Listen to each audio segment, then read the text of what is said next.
Mis amigos y amigas, aquí estamos una vez más para presentarles su programa de la semana Analizando por aquí, por Su Mundo TV, canal televisivo que se transmite por los canales 101 y 1101 en High Definition de Claro, el canal 46 de Win Telecom, los canales 10 y 20 de Telecable Dominicano, así como por el canal 647 de Amazon Fire Stick.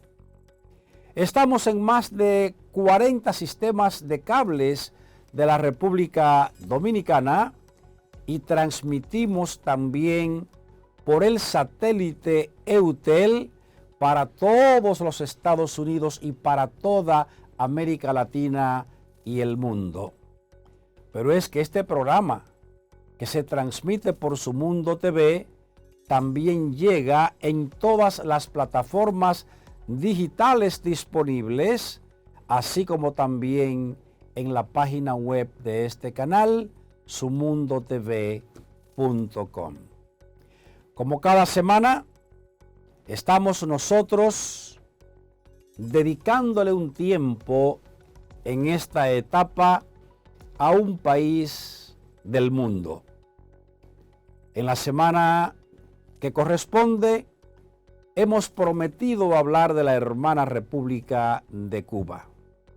Esa hermosa nación ubicada en el Caribe que junto a República Dominicana y a Puerto Rico conforman las tres naciones del Caribe más grandes y más conocidas en el mundo. Cuba es objeto de mucha atención a nivel del mundo porque lleva 60 años que a partir de una revolución que encabezó Fidel Castro, repito, lleva 60 años viviendo bajo un régimen comunista en América Latina y durante muchos años ha estado sometida a un embargo por los Estados Unidos. Pero para que nosotros podamos entender y comprender la historia de este gran pueblo, la historia de esta gran nación, tenemos que remontarnos hacia los años de su independencia, cuya lucha independentista realmente se enmarca en el año 1868, aunque su independencia definitiva y después de 3 guerras patria contra España, obtiene la independencia a principio del siglo XIX. Junto a Puerto Rico, es Cuba la nación que se independiza último en el concierto de América Latina. Pero quiero decirles que la historia de Cuba es una historia preciosa. Un gran pueblo, con grandes hombres y mujeres desde el punto de vista intelectual, desde el punto de vista ético y moral, pueblo sometido a diferentes vaivenes de la historia. Lo prometido es deuda y la deuda hay que pagarlas. Y hoy con mucho gusto nosotros vamos a pagar esta deuda dedicándole nuestro programa de hoy analizando a la hermana República de Cuba. Veamos este mapa que aparece en pantalla. La isla de Cuba es una isla que tiene una extensión territorial equivalente a 110.860 kilómetros cuadrados. Al año 21, último conteo que conocemos, la población cubana es igual a 11.317.498 personas. Esto quiere decir que en la isla de Cuba tenemos nosotros 103 habitantes por kilómetros cuadrados. Pero hay que señalar que Cuba es una isla que, como antes decíamos, pertenece a las islas mayores del Caribe junto a República Dominicana y a Puerto Rico. Ahí está esa hermosa bandera cubana. Tenemos la estrella solitaria en la parte roja de la bandera que indica la independencia de esa nación. Sobre la fundación de esa república y sobre la fecha de su independencia, hay que señalar que hay una figura central, cuyo nombre es Carlos Manuel de Céspedes. ¿Por qué es Carlos Manuel de Céspedes una figura central? Porque se trata de un abogado y patriota que el 10 de octubre del año 1868 llevó a cabo el primer acto fundacional de la independencia de Cuba. Él es el que inicia la primera revolución nacional para independizar a esa nación. Era propietario de un ingenio que se llamaba La de Majagua, en un poblado llamado Manzanillo, que se encuentra al oriente de Cuba. Y al hacer repicar las campanas de este ingenio azucarero, llevó un acto jamás visto en la independencia de América Latina, porque él se atrevió, adelantándose a los tiempos y adelantándose a otros conspiradores que los hubo después, la siguiente actuación. Tomó a todos los esclavos que tenía en su ingenio para esa época y les dijo que a partir de ese momento eran seres libres, con igual libertad a la que él había tenido como amo de ellos. Y estas palabras fueron recogidas como el manifiesto del 10 de octubre por Carlos Manuel de Céspedes, quien frente a una congregación de más de 500 esclavos en el batey de la Damajagua, les expresó lo siguiente: ciudadanos, ese sol que veis alzarse por la cumbre del Turquino viene a alumbrar el primer día de libertad e independencia de Cuba. Así comenzó la primera independencia de Cuba. Esta lucha duró más de 10 años para volver entonces a la segunda batalla de independencia. Todo este proceso permitió que madurara la conciencia nacional patriótica de los cubanos. Y aunque hay que señalar que hubo en su momento muchos oligarcas y esclavistas que se mantuvieron sometidos al imperio español, por encima de eso Céspedes siguió luchando y entregó todo su esfuerzo por la independencia de Cuba. Es por ese hecho que Manuel de Céspedes tiene un peso en la historia de esa nación, porque él marca la primera lucha para crear la independencia de la República Cubana. En una ocasión exclamó Céspedes: Cuba necesita de todos sus hijos para conquistar la independencia, y por eso yo he decretado la libertad de mis esclavos. Y agregó este hombre que aparece en pantalla: los que me quieran seguir, que me sigan. Los que se quieran quedar, se pueden quedar, pero todos seguirán tan libres como los demás. Señor director, gracias por haber puesto durante el tiempo requerido el mapa de Cuba, la bandera de Cuba, para que flotara de la forma que lo hizo, y que este flotar de la bandera de Cuba se haya desplazado por toda América Latina, Estados Unidos y Europa, porque esta nación, a pesar de los traumas posteriores que ha tenido, es una nación que tiene méritos por sí misma.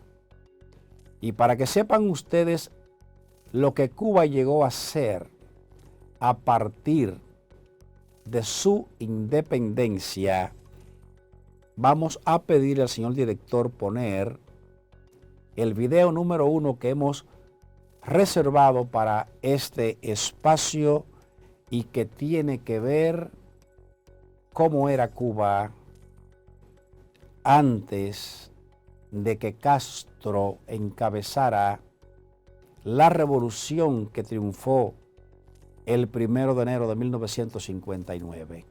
Vamos a ver ese video, señor director. Adelante.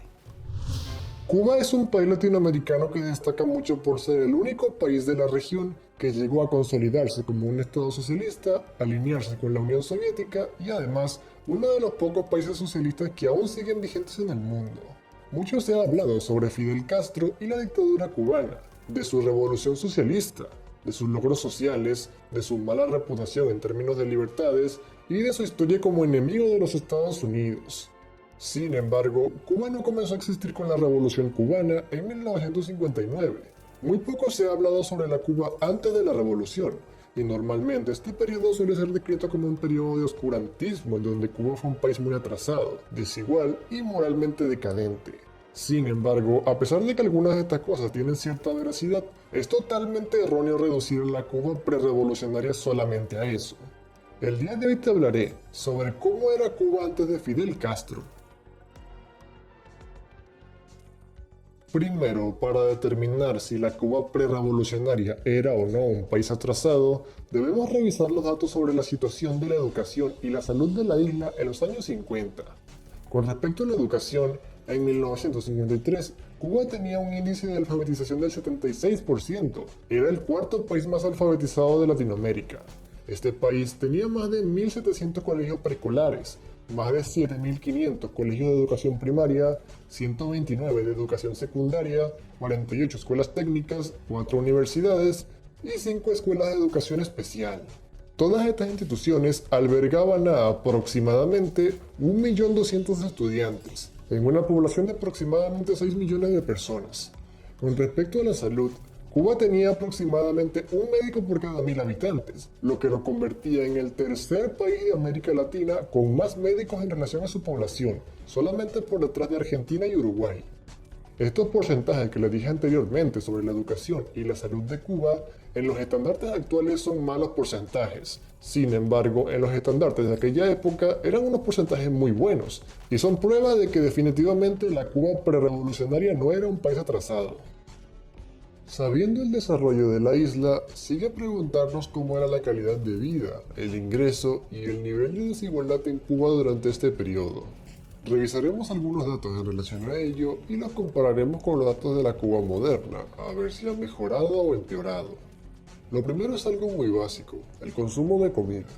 En el año 1948, Cuba era el tercer país de América Latina cuya población estaba mejor alimentada, consumiendo unas 2.730 calorías por día.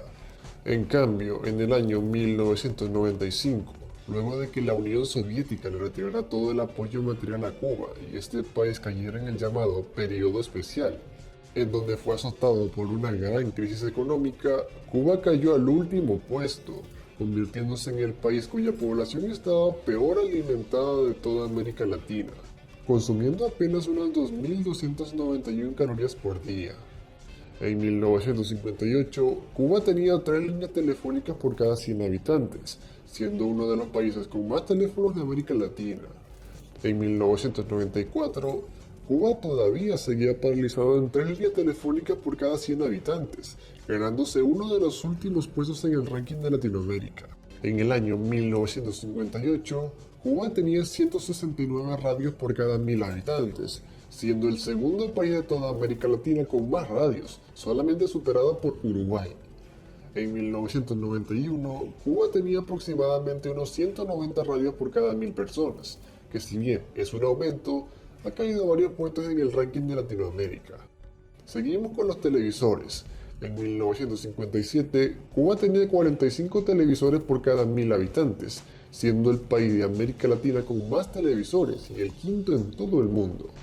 En 1995, Cuba tenía 170 televisores por cada 1000 personas, lo que representa un gran aumento. Sin embargo, ha caído varios puestos en el ranking de América Latina, siendo el cuarto país con más televisores, y ni hablar de los puestos caídos a nivel mundial.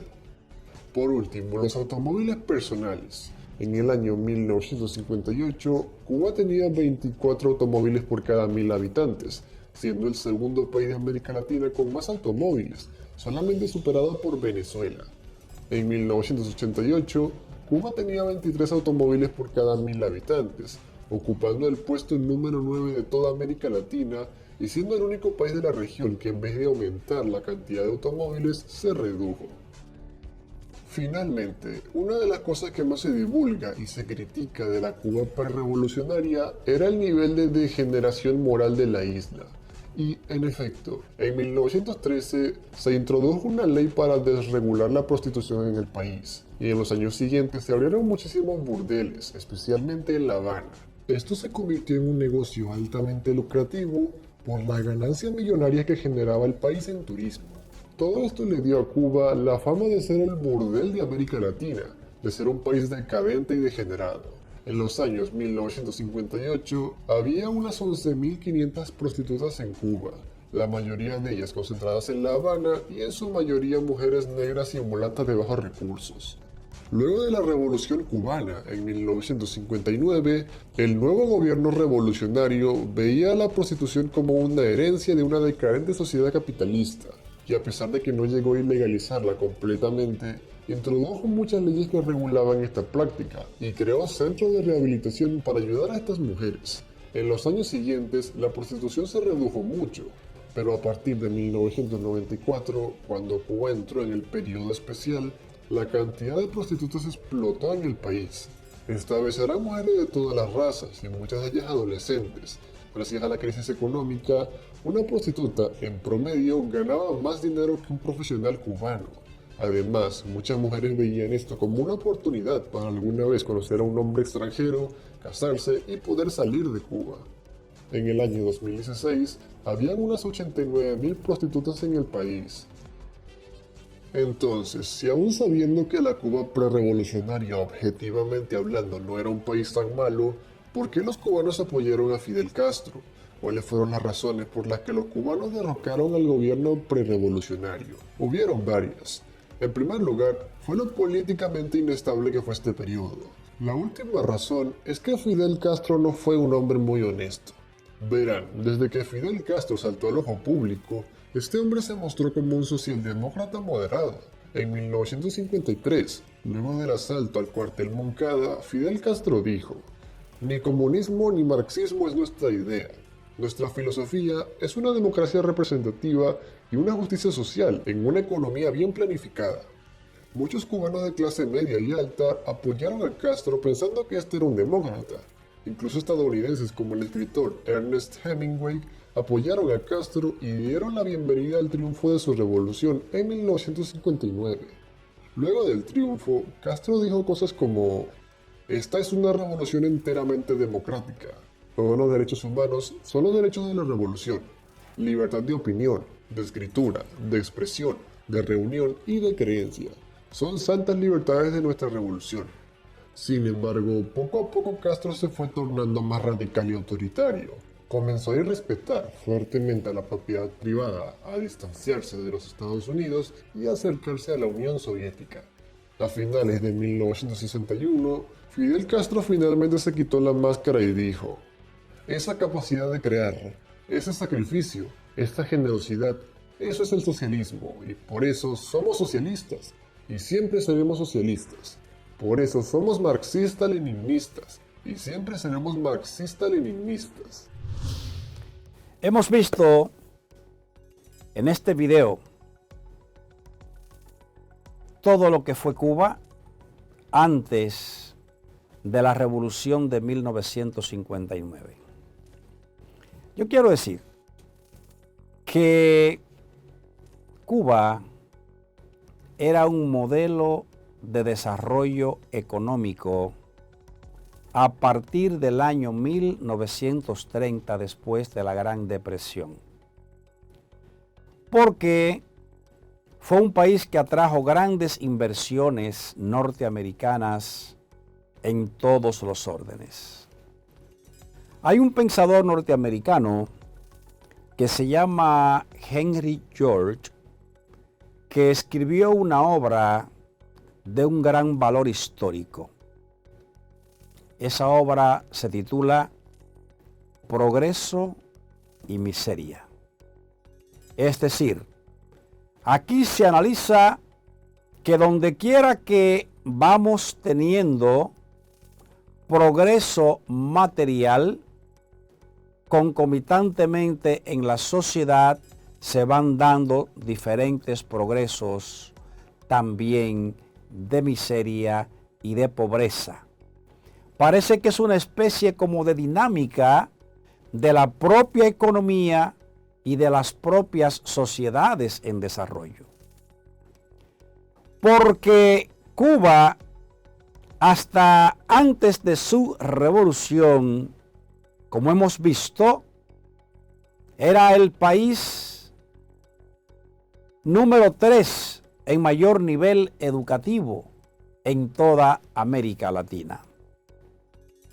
Cuba tuvo el primer canal de televisión a color en toda América Latina y el tercer país del mundo que pudo hacer esa hazaña.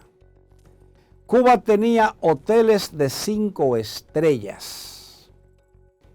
Cuba atrajo grandes inversiones en el desarrollo de la industria del azúcar, convirtiéndose en el primer exportador de azúcar de toda América Latina. Cuba tenía los colegios de formación técnico y profesional más elevado de toda América Latina.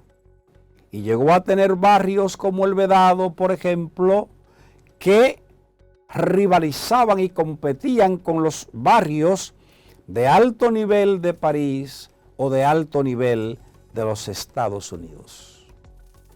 Pero esa Cuba que tenía ese desarrollo, es obvio y es normal que también arrastraba concomitantemente niveles de pobreza en algunos sectores que se fueron marginando, sobre todo en el interior del país, fuera de La Habana, en Oriente, en Occidente y en el centro de la isla.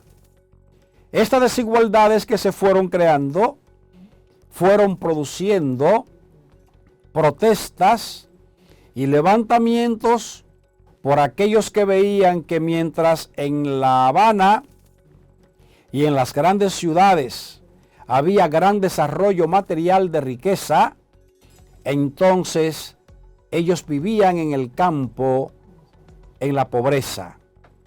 Y así entonces se inicia la lucha por el bienestar de la colectividad.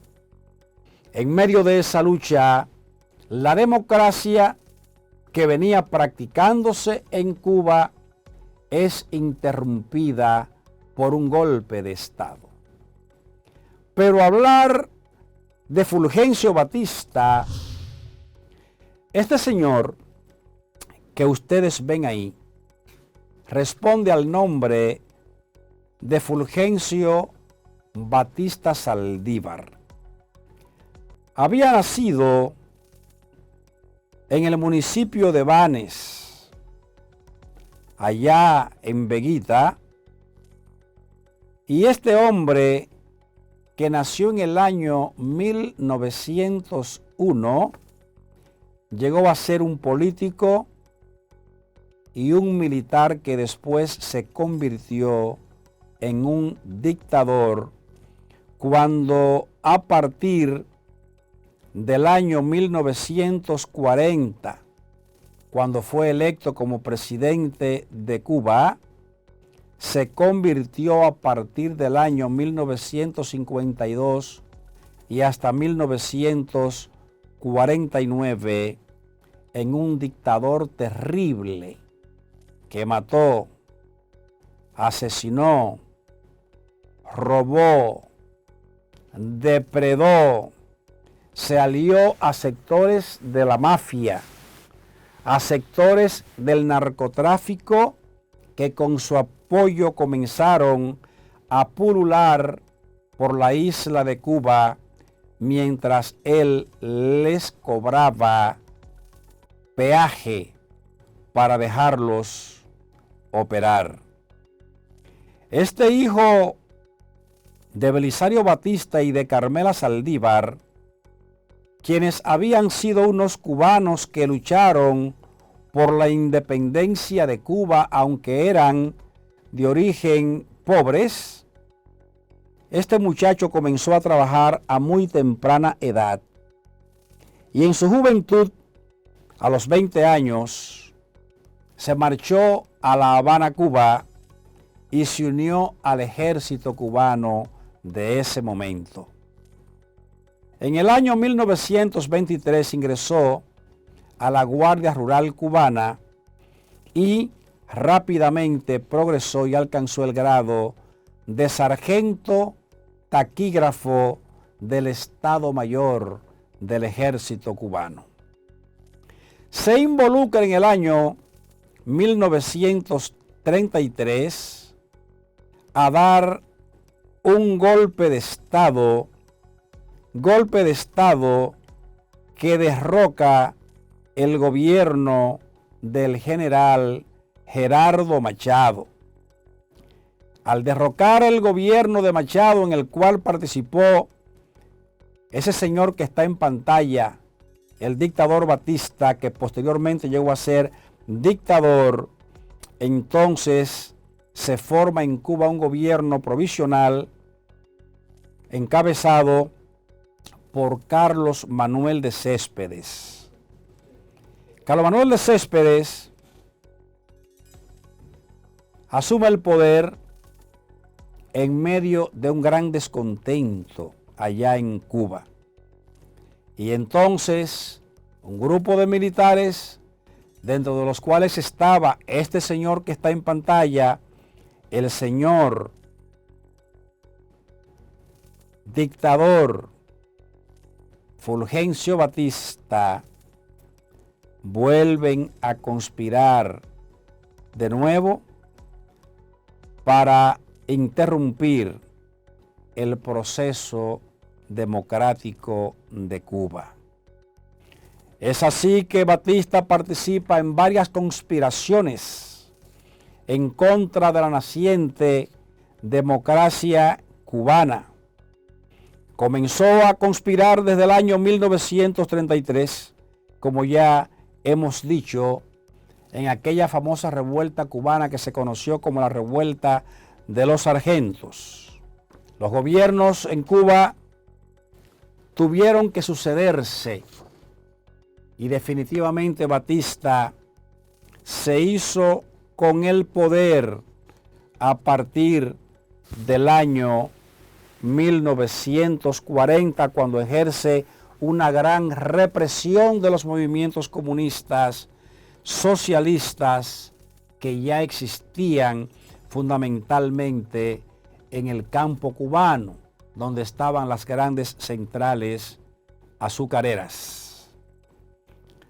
Batista, que logró entonces en el año 1940 ser electo presidente de Cuba con una candidatura completamente populista, gobernó 4 años, momento que aprovecha para desde el 40 al 44, entonces fortalecerse económicamente, fortalecerse en simpatías populares, fortalecerse dentro del ejército cubano y finalmente crea una asamblea constituyente con diferentes políticos cubanos, como lo fueron el gran Carlos Prío Socarrás, Ramón Grau San Martín, el famoso Eduardo Chivás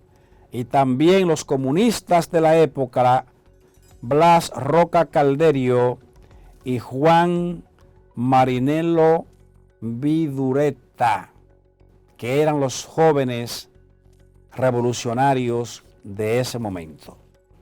Pero en el primer mandato del señor Fulgencio Batista, que ya entonces en vez del traje civil viste el traje militar, aprovecha y coopera en la Segunda Guerra Mundial, que como todos sabemos terminaba en el año 1945, después de varios años de batalla por las grandes naciones de Europa que participaron en la guerra.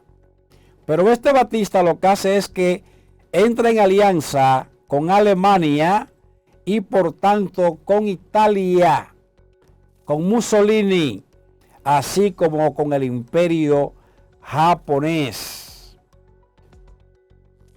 El señor Batista termina su periodo presidencial, pero no guardó la calma, ni se mantuvo a la distancia. Y a pesar de que lo había sucedido Carlos Saladrigas Zayas en el poder, entonces Carlos Saladrigas Zayas en el próximo periodo sale derrotado y Ramón Grau San Martín accesa al poder. Dicta importantes medidas en su administración. Tiene determinado nivel de popularidad y entonces decide salir de Cuba el que había sido presidente bajo el nombre de Fulgencio Batista. Pero él sigue desde la distancia participando en política. Y ocurre algo que la historia cubana recoge como el Senado in absentia, debido a que Batista logró ser elegido senador por Cuba, aún estando residiendo fuera del país. Al ser electo senador, aprovecha para regresar a la República de Cuba, tomar posesión y obviamente año después decide presentarse de nuevo a la presidencia de la República, cosa que logra porque Grau San Martín le otorgó la autorización para fundar el Partido de Acción Unitaria. Y en el año 48 es elegido Prío Socarrás como presidente de Cuba, le da a Batista un golpe de Estado en el año 1952 y el pobre Prío Socarrás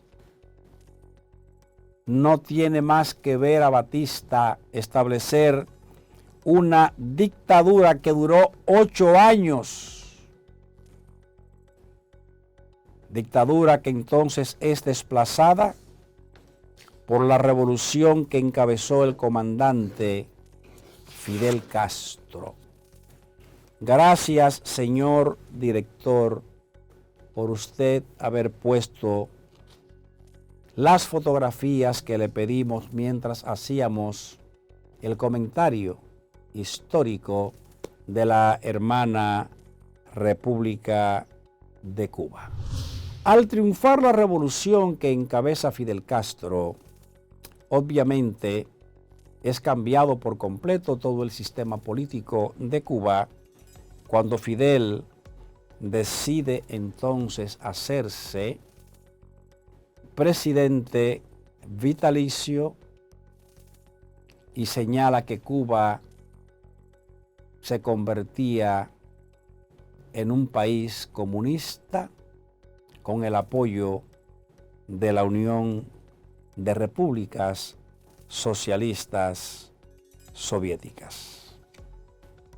Al hacerse Fidel Castro con todos los poderes de Cuba, al imponer a sangre y fuego una disciplina que en principio pareció gustarle al pueblo cubano, finalmente, cuando tuvo que establecer un control de la economía, los norteamericanos entonces le metieron el famoso embargo norteamericano a la isla de Cuba. ¿Y por qué se impone ese embargo a la isla de Cuba? Ese embargo se impone porque Fidel Castro comenzó a confiscar todas las empresas norteamericanas, los ingenios pertenecientes a ciudadanos norteamericanos. Y entonces se entendió que para la época la cantidad de recursos económicos que representaban todas estas distintas acciones confiscatorias por parte del comandante Fidel Castro, los norteamericanos decidieron que había que cobrarle a Fidel Castro el costo de estas confiscaciones.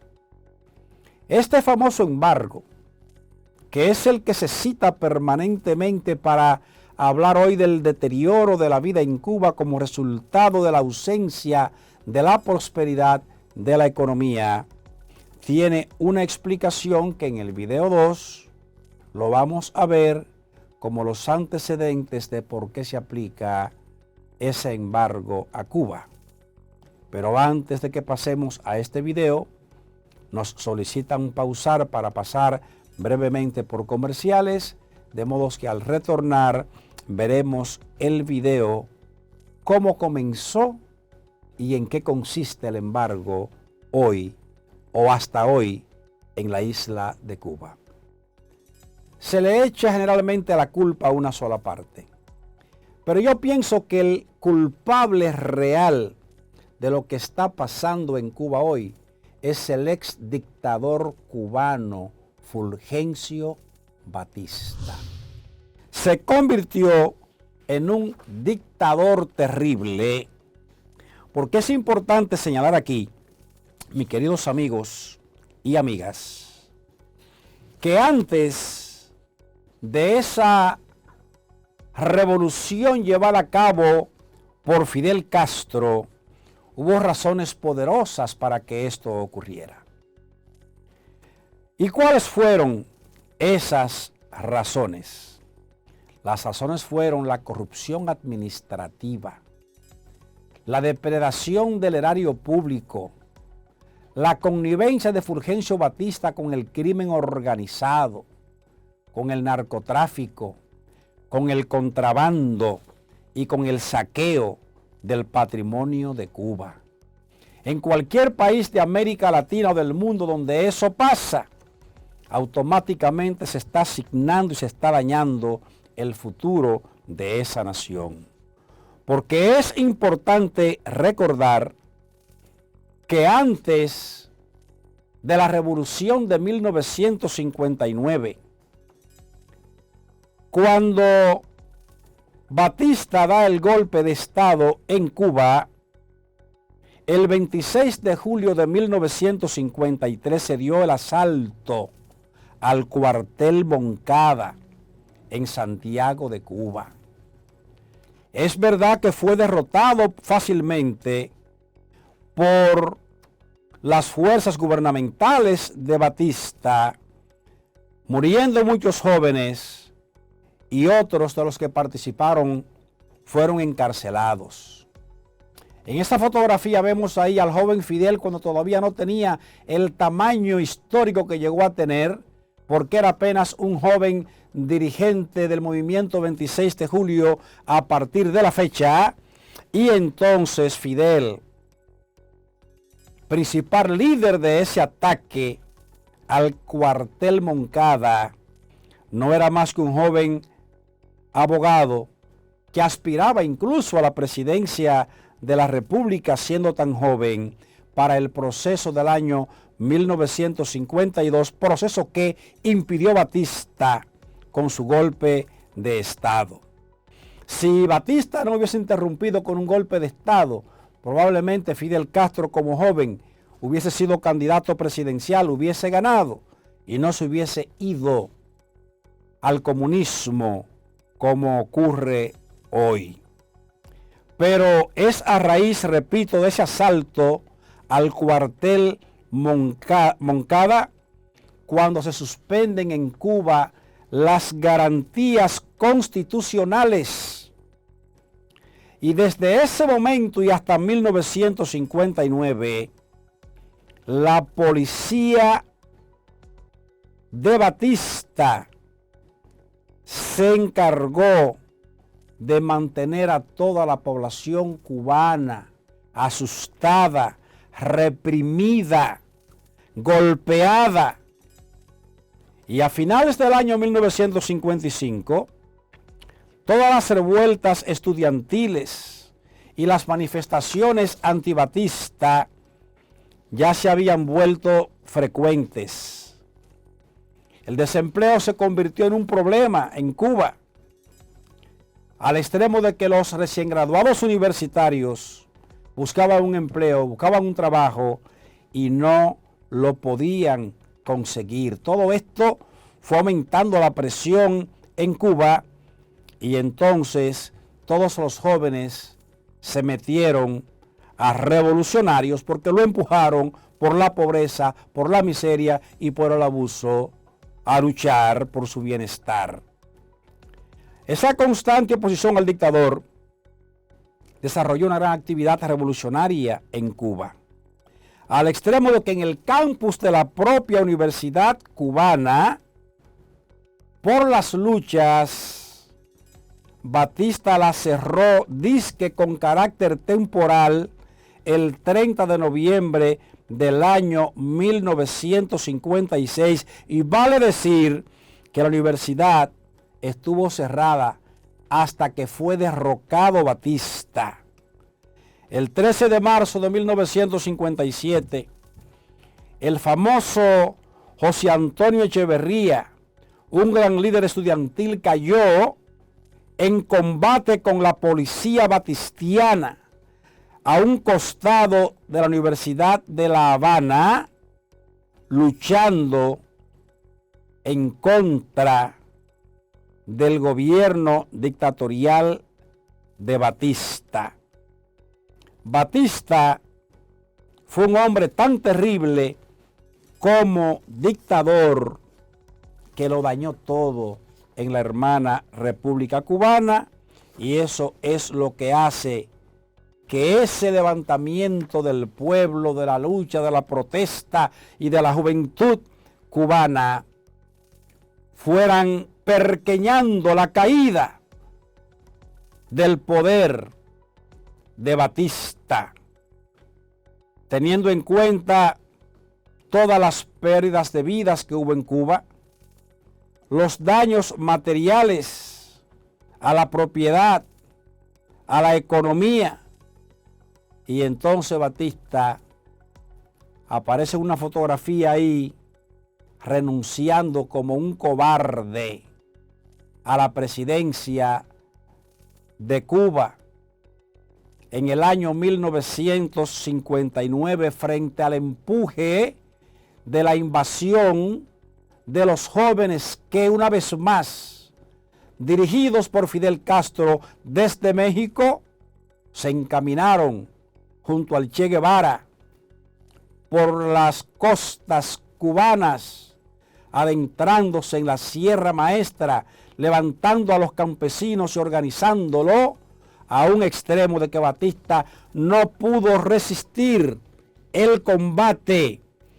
Y en diciembre de 1958, cuando ya el año terminaba y Batista vio que su caída era inevitable, tuvo la cobardía de hacer un discurso que le permitió a Fidel Castro, ese que estamos viendo ahí en pantalla, acompañado por otros jóvenes barbudos, caminar y avanzar triunfantes ya a Cuba para la toma del poder e imponer entonces el comunismo allá en Cuba.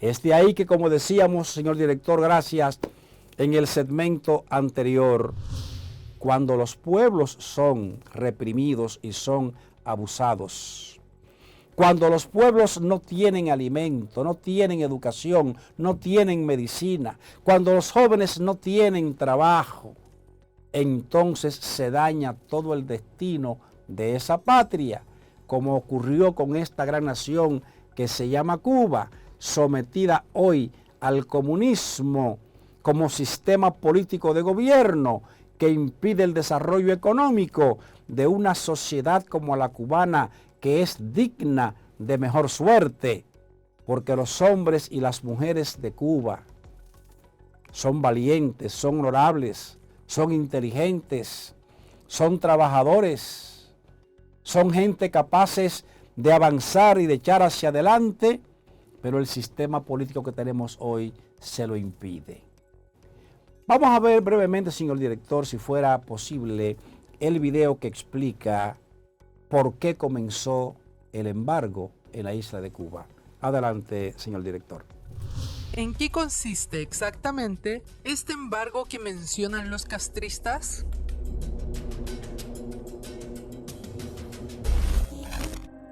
En 1960, Cuba comenzó una ola de nacionalizaciones que afectó intereses estadounidenses por un valor de $1.000 millones, incluyendo tierras y refinerías de azúcar en la isla. En consecuencia, el entonces presidente de Estados Unidos, Dwight Eisenhower, estableció ese mismo año el primer embargo sobre la Cuba revolucionaria. Prohibió las exportaciones de Estados Unidos a Cuba, excepto medicinas y algunos alimentos.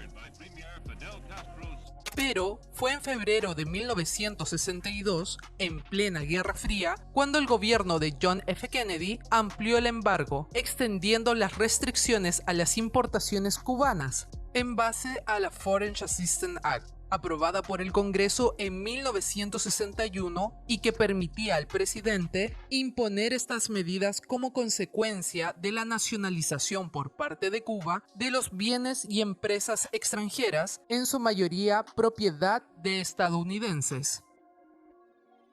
Es así que las sanciones fueron escalando luego de la completa interrupción de las importaciones de caña de azúcar del país. La medida de embargo buscaba que el gobierno cubano avanzara en la compensación de ciudadanos estadounidenses por las nacionalizaciones de empresas. En los siguientes años, el embargo quedó más reforzado con el gobierno de Bill Clinton y las leyes Cuban Democratic Act de 1992 y Cuban Liberty and Democracy Solidarity Act de 1996. Este último, conocido como la Ley Helms-Burton Act, eliminaba la posibilidad de hacer negocios en el país o con el gobierno cubano, ya que no es posible utilizar dólares para llevarlas a cabo. Es así que el denominado bloqueo adquirió carácter de ley con el objetivo de mantener las sanciones a la República de Cuba mientras el gobierno se negara a dar pasos hacia la democratización y mostrara más respeto hacia los derechos humanos, según se recoge en el acta. En 1999, Bill Clinton amplió el bloqueo comercial y prohibió a las filiales extranjeras de compañías y empresas estadounidenses realizar transacciones por valores superiores a los 700 millones de dólares anuales con Cuba, y las importaciones de fármacos y medicamentos estarían sujetas a condiciones. Finalmente, un año después, el mismo Clinton autorizó la venta de algunos productos humanitarios. El embargo de Estados Unidos sobre Cuba lleva casi 60 años y ha generado intensos debates desde su implementación. En junio, la Asamblea General de Naciones Unidas reiteró el pedido para dar fin al embargo estadounidense contra Cuba con la aprobación de una resolución a la que únicamente se opusieron Estados Unidos e Israel. En ese entonces, la Asamblea condenó por 29ª vez el bloqueo estadounidense impuesto a Cuba hace casi 60 años por 184 votos contra 2. Esta Asamblea rechaza cada año la medida. Amnistía Internacional, en tanto, sostuvo en un reporte que la imposición del embargo no exime al gobierno cubano de su obligación de respetar, proteger y hacer realidad los derechos humanos. Expertos señalan que el embargo económico de Estados Unidos a Cuba ha tenido un impacto negativo. Sin embargo, son los sistemas económicos centralizados de Cuba los que no funcionan. A raíz de las últimas protestas, el actual presidente de Estados Unidos, Joe Biden, apoyó en un comunicado el clamor por la libertad en Cuba y reclamó al gobierno de La Habana que escuche a su pueblo y atienda sus necesidades en este momento vital en lugar de enriquecerse. Mis amigos, de esta manera hemos llegado al final del programa de esta semana. Que Dios bendiga siempre a la República Dominicana. Hasta el próximo programa. Su Mundo TV.